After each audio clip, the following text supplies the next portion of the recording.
की राजनीति जितनी भी गर्म हो, लेकिन भारत का मौसम सबसे ज्यादा गर्म है।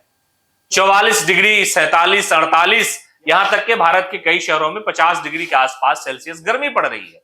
लेकिन इस गर्मी में भी रिकॉर्ड कायम किया राजनेता ने, इतिहास बनाया, लोगों से मिलने, लोगों को बताने, लोगों को समझाने के लिए कि इस देश का मुद्दा रोजगार हो सकता है, इस देश का मुद्दा महंगाई हो सकता है, इस देश का मुद्दा महिलाओं की सुरक्षा और महिलाओं का विकास हो सकता है।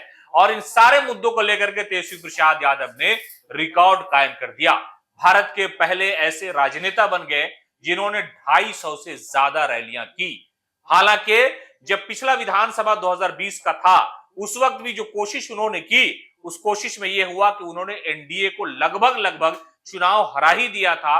और एक अकेला व्यक्ति जो लगातार 17-18 रैलियां विधानसभा चुनाव में कर रहा था, इस चुनाव में उन्होंने लोगों को ये कहते, सुनते और लोगों के जहन दिमाग पर सियासत की छाप छोड़ते हुए नजर आए। और उन्होंने कहा कि एक हेलीकॉप्टर को हमने ट्रैक्टर बना दिया।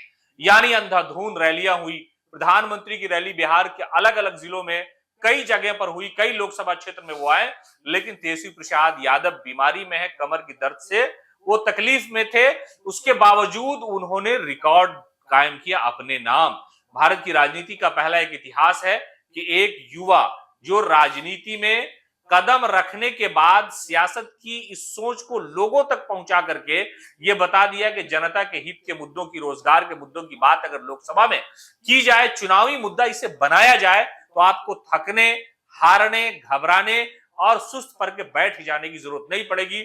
लोगों का यकीन जीतने के लिए एक शहर से दूसरे शहर, एक लोकसभा से दूसरे लोकसभा, और ये रिकॉर्ड उन्होंने अपने नाम कायम किया है।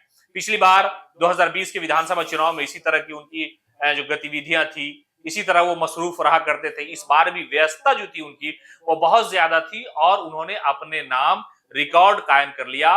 250 से अधिक चुनावी रैलियां उन्होंने इस लोकसभा चुनाव में कर दी हैं।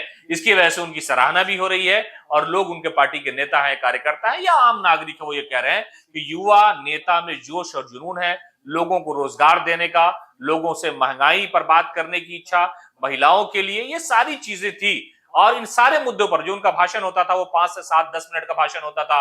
हेलीपैड से वो उतरे, दौड़ करके स्टेज पर गए, वहां लोगों को भाषण दिया, समझाया कि सरकार आपको किस तरह से ठग रही है, बेवकूफ बना रही है। 10 साल के नरेंद्र मोदी के जो वादे थे, उस वादे को खोखला बताते हुए कहा कि हम आएंगे, इंडिया गठबंधन की सरकार आ रही है और आने वाली है, आएगी तो ये काम हम करेंगे। सारा उन्होंने जो मैनिफेस्टो वो लोगों के सामने पढ़ करके बताया।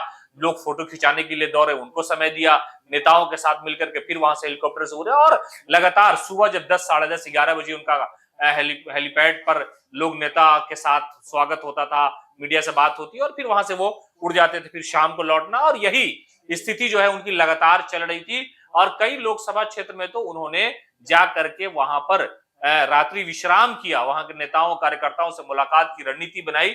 और तो कुल मिलाकर के भारत की राजनीति में तेजस्वी प्रसाद यादव ने अपने नाम एक रिकॉर्ड कायम किया, धुआंधार रैलियां की और 250 से अधिक रैली करने का लोकसभा चुनाव के दौरान उन्होंने ये तारीख, इतिहास अपने नाम कर लिया है।